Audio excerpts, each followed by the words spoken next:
Smegman Bukaki 69 says, did you really tell Ethan Ralph there's no law against masturbating over people's graves? That's messed up, bro. Nick Rekieta told me that wasn't against the law.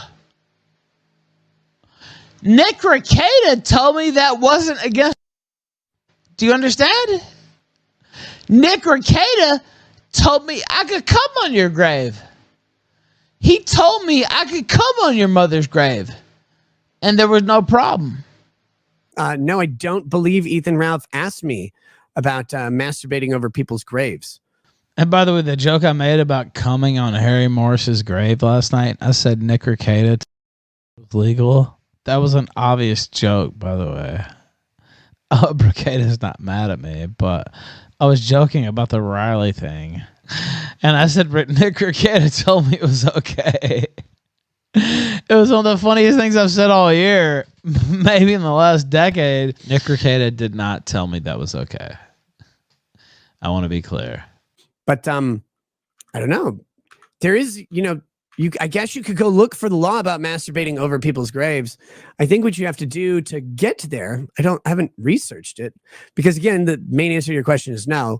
But I guess to get to there, you tend to have to get to a question of like defiling the grave in some way. And people often misunderstand what defacing or defiling or desecrating a grave actually is. They tend to misunderstand the language there, which tends to have a definition that you can look up either in the statute itself, or sometimes you have to go to the case law based on the state. It would vary by state. Also, generally, there are laws against public masturbation in most states. That would be on its own probably sufficient. But I've never been asked the question, so I've never fully looked into it. I know there was a question about peeing on a grave or a gravestone that came out early in the Rippaverse thing, but that wasn't asked by Ethan Ralph. That was asked by people about someone from the Dick Show, or Riley or someone like pretended to pee on the grave or something. I don't know. I don't remember the specifics, but I know we talked about that on the show, so you can go back and look it up. Killdozer, can I masturbate on my own grave? Yes, but bring lube. It's a little dry.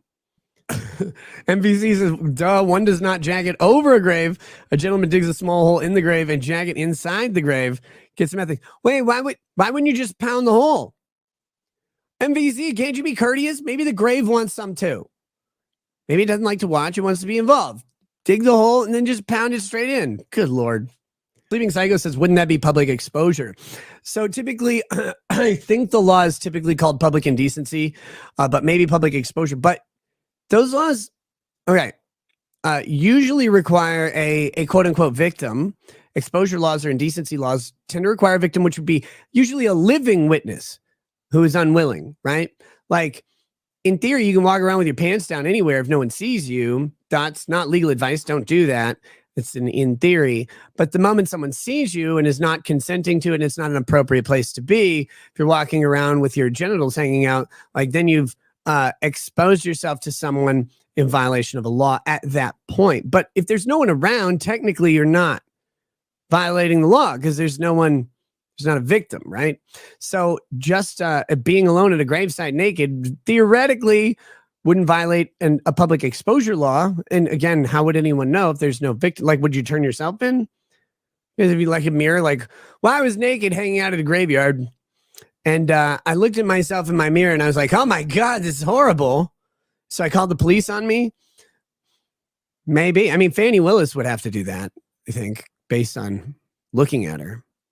So that's that. But yeah, remember, criminal acts have to have, I shouldn't say have to, typically have some sort of victim, even if that victimhood is somewhere up the chain or maybe conceptual, but like just a physical act. That's like if you punch at the air, didn't you assault someone like somewhere downwind of it? And like, no, not really. So I would say no on that. But again, if someone was there, that could be different. Or if you record it and then send it to someone, that's obviously that can be completely different as well. There's a whole lot of things that can make non-criminal acts criminal or criminal acts non-criminal depending on the circumstances, and that's why trials occur, right? Like the facts matter. So it's making blanket statements on the law in general is tough, even though it's a blanket statement, because the facts of any specific case are so damn critically important to the actual outcome and the actual question of whether or not a law is violated.